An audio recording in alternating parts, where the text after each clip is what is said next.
I know that the phone is very interesting, but okay, cool. Not a lot of people. So the first thing is, I'm going to introduce you a little bit to the MIT Media Lab. I don't know if this is not working. Okay, so this is our research group. This is the city science group. If you go to Boston, please come to visit us. This is the demo space. But our group, I mean, we do a lot of things, but in terms of, I'm going to try to, like condense in 3 elements. So we do architectural robotics, trying to tackle the housing crisis. We do autonomous shared mobility that is electric, that when it's not moving people, it's moving goods, in order to remove cars from cities, because it doesn't make sense to have cars in the city. During 12,000 years, we have been building cities with a focus on human scale, and now we just design cities for cars. So that doesn't make sense. And the third element is city science, city scope, that is, now people call this digital twins. We have been doing this for 20 years. So, well, at the end of the day, you build a mathematical model of the city, and then you can try to forecast what's going to happen if I bring this policy to the city. How this community is going to be impacted. What are the socioeconomic and environmental KPIs that are going to change if I build a park? Right. You can be very realistic, but also you can be very utopic. So that's the cool thing about our tools. So you can dream a little bit, do a little bit of science fiction, and figure out what can happen if we get very optimistic. So we have taken all the Green Deal policies, and now we start trying to reduce that huge bubble of CO2. And the first thing is decarbonization of the grid. Okay, the decarbonization of the grid for 2030 that Massachusetts has in mind is reduced. It's going to be reducing. No, nobody. What? No. It could be, but no. In this point is tons of CO2,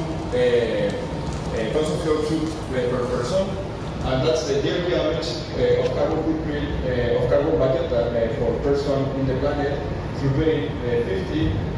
In order to achieve, in order to have 80% of chance to achieve the goal of just having 2 degrees Celsius. So we cannot even think about 1.5. 1.5 is kind of difficult.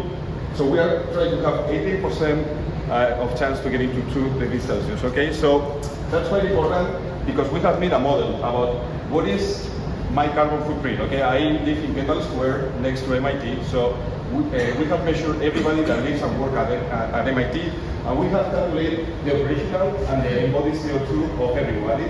So my carbon footprint is 17 tons of CO2 per year, which is crazy. So how are we gonna reduce which one is more effective?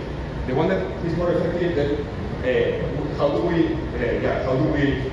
test that idea is through prediction, because we have prediction models. If you have an idea, you have data, we build the model.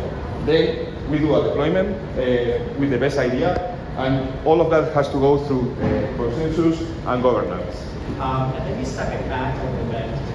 So I'm going to do this a little differently. We were debating whether to have everyone in a circle, but we had a great turnout here, which is great, to talk through this. I'm going to ask the panelists a question, then I'm going to ask it of you all. And I'd love to get some examples, because I know you have a lot of expertise here in the audience, a lot of groups that work with higher education. So think about your answers, and we'll grab 2 or 3 from y'all as well too. But the question that I have, sort of to start out, is when you engage in these successful partnerships with higher education, what are some of those sort of elements that lead to that success? I know in our experience, a lot of times, it's being very clear on what we do, but also what we need, right? One community we work with, actually on our Resilient Children, Resilient Communities Initiative, really kind of interviewed us pretty extensively, because they had a lot of academics come and go and wanted to know the funding, how long, what we would do, what would be needed of them. And so we really sort of have an honest understanding of the expectations and contributions, really from the start going through it. And I find with pilot communities that's especially important, because the first time you do something, it's hard, right? And pilot communities really kind of have, we need to be honest, it's going to be harder, it's going to take longer, because we're dealing with a blank sheet of paper, not a model that we can adapt. We're building a model.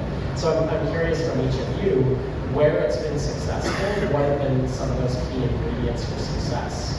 And think about this as well too, because we want to hear from you, where it's been successful, what have been some of the things that have led to that, whether you're from a higher education institution working within as a part of that. So.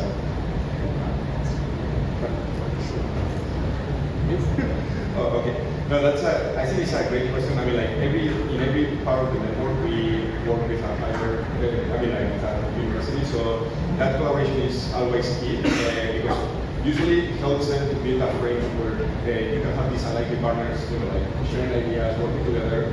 Because everybody I think knows that MIT we don't have kind of like an agenda, mostly in the country where we are going. We just want to improve the quality of life. So for us, it's also very good to have a university partner because that keeps the collaboration longer. So again, as you could see, we try to build as non-collaborations, almost family.